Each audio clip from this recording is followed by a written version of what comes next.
हम इस्तग़फ़ार तो करते हैं लेकिन उसको कंटिन्यू नहीं कर पाते।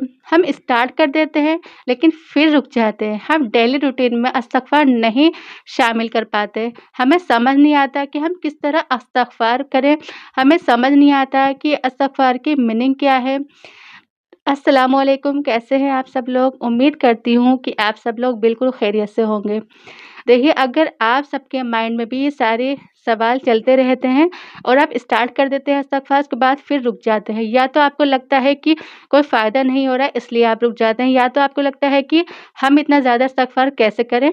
तो देखिए, आप सबसे पहले ये देखें कि इस्तग़फ़ार कितना ज़्यादा इम्पोर्टेंट है कि हमारे प्यारे नबी मोहम्मद सल्लल्लाहु अलैहि वसल्लम जो ऑलरेडी बख्शे हुए थे, वो दिन में रोज़ाना 70 या 100 टाइम्स इस्तग़फ़ार किया करते थे। तो अब आप सोच लें कि ये कितना ज़्यादा इम्पोर्टेंट है, और हम जैसे गुनहगार जो कि उठते-बैठते, चलते-फिरते हर टाइम हम गुनाह कर रहे हैं, तो हमारे लिए कितना ज़्यादा ज़रूरी है और हमें कितना ज़्यादा इस्तग़फ़ार करने की ज़रूरत है। तो सबसे पहले आप ये चीज़ को माइंड में बिठा लें, क्योंकि देखिए, कोई भी ऐसा इंसान नहीं होता है कि उससे गुनाह नहीं होते हैं, और फिर आखिरत में इन सारे गुनाहों का ही सवाल होगा और इन सारे गुनाहों का ही बदला दिया जाएगा। तो इसलिए हमें अभी से अपने जो पास्ट के गुनाह हैं उनको रिमूव करते हुए जाना है, ठीक है? तो अगर हम इस्तग़फ़ार नहीं कर रहे हैं तो हमारे लिए फिर आखिरत में प्रॉब्लम्स हो सकती हैं। आप इस चीज़ को सबसे ज़्यादा अपने माइंड में अच्छे से बिठा लें। अगर मैं अपना बताऊँ कि मेरा डेली रूटीन इस्तग़फ़ार का क्या है, तो वो ये है कि देखिए, जब भी मैं 5 टाइम्स की नमाज़ पढ़ती हूँ, मैं हर नमाज़ के बाद 100 टाइम्स इस्तग़फ़ार करती हूँ, और उसमें कोई ज़्यादा टाइम नहीं लगता है, सिर्फ़ 5 या 6 मिनट मुश्किल से लगते हैं। और हमने हर नमाज़ के बाद जब 100 टाइम्स इस्तग़फ़ार करते हैं, तो उसको बहुत ज़्यादा अच्छे से ध्यान लगाकर, और इस्तग़फ़ार की मीनिंग क्या है उसको अपने माइंड में रखकर ही इस्तग़फ़ार करना है। ये नहीं कि हम इस्तग़फ़ार तो कर रहे हैं और हमारा माइंड बाकी सारी फ़ालतू बातों में चल रहा है, तो इससे भी कोई फ़ायदा नहीं होता है। जो हमारे पास्ट के गुनाह हैं उनको सोच कर इस्तग़फ़ार किया करें कि अल्लाह, हमसे ये गुनाह हो गए हैं, और फिर आप इस्तग़फ़ार किया करें, ठीक है? तो ये कितना हो जाएगा, 5 टाइम्स अगर आप इस्तग़फ़ार करेंगे 100 टाइम्स, तो ये 500 हो जाएगा, ठीक है? उसके बाद मेरा ये है कि नमाज़ पढ़ने के बाद भी ये ऐसे काउंटर खरीद रखा है, इसको मैं अपनी फिंगर में पहने रहती हूँ इस तरह, ठीक है? तो मैं चलते-फिरते इसको प्रेस करती रहती हूँ और इस पर काउंट करती रहती हूँ इस्तग़फ़ार। एक्चुअली मेरा जो मकसद है वो ये नहीं है कि मुझे इतने नंबर तक इस्तग़फ़ार करना है, उससे मुझे ये होता है, सिर्फ़ मुझे एक अंदाज़ा रहता है कि मैंने इतने टाइम्स इस्तग़फ़ार कर लिया। और उसके अलावा भी मैं वैसे भी करती रहती हूँ, क्योंकि हम हर टाइम इसको अपनी फिंगर में नहीं डाले रहेंगे। जब हम पानी वगैरह का कुछ भी काम करते हैं तो मैं इसको हटा देती हूँ, और उसके साथ भी मेरा इस्तग़फ़ार कंटिन्यू रहता है। मेरा कोई ये नहीं है कि मेरा एग्ज़ैक्ट कोई नंबर हो, क्योंकि देखिए, नंबरिंग से करना आया नहीं है। जो लोग कहते हैं कि 5000 इस्तग़फ़ार करना है, 7000 इस्तग़फ़ार करना है, वो एक्चुअल में कहीं से भी साबित भी नहीं है। तो आप नंबरिंग के अकॉर्डिंग इस्तग़फ़ार ना किया करें, कंटिन्यू रखा करें। बस मेरा ये है कि मुझे इससे ये रहता है कि हाँ, मेरा इतना ज़्यादा इस्तग़फ़ार हो गया, और मैं कोई एक फ़िक्स नंबर नहीं है, मैं कंटिन्यू ही रखती हूँ इस्तग़फ़ार, चाहे मैं काउंटर फिंगर में डाले हुए हूँ, चाहे वो हटा देती हूँ जब पानी के काम कर रही होती हूँ, लेकिन मैं इस्तग़फ़ार कंटिन्यू रखती हूँ। ठीक है? तो आप भी ऐसे कर सकते हैं कि हर नमाज़ के बाद आप 100 टाइम्स पढ़ लिया करें, और उसके बाद आप इस तरह से एक काउंटर खरीद लें, उस पर आप पढ़ सकते हैं, ठीक है? तो ये बहुत ज़्यादा ईज़ी हो जाता है, और इसमें ऐसा कुछ नहीं है कि हमने आदत डालनी है, फिर ये है, वो है, कुछ नहीं है।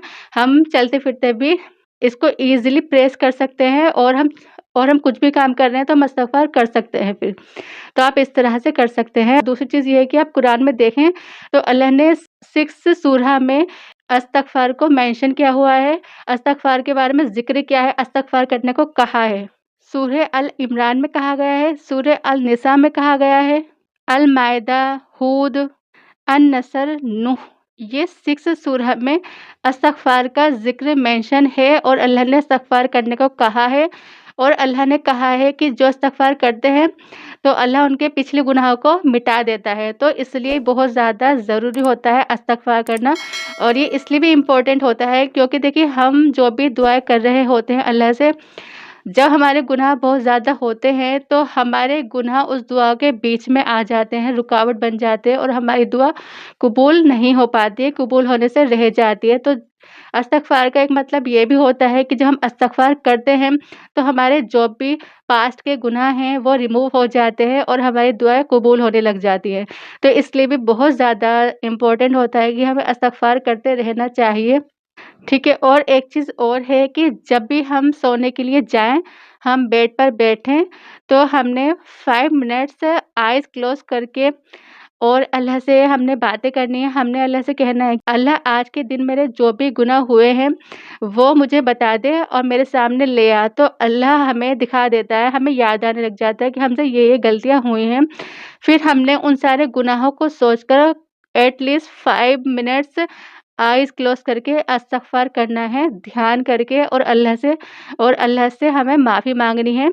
अल्लाह से हमने माफ़ी माँगनी है, पूरा फ़ोकस अल्लाह की तरफ करके फिर उसके बाद हमने सो जाना है। जब हम ये सब करके लेटते हैं ना, उसके बाद हमें इतना ज़्यादा रिलीफ़ मिलता है, हमें ऐसे लगता है कि हमारी बॉडी एकदम फ्री हो गई है, हम एकदम रिलैक्स फ़ील करते हैं और बहुत अच्छी हमें नींद भी आती है।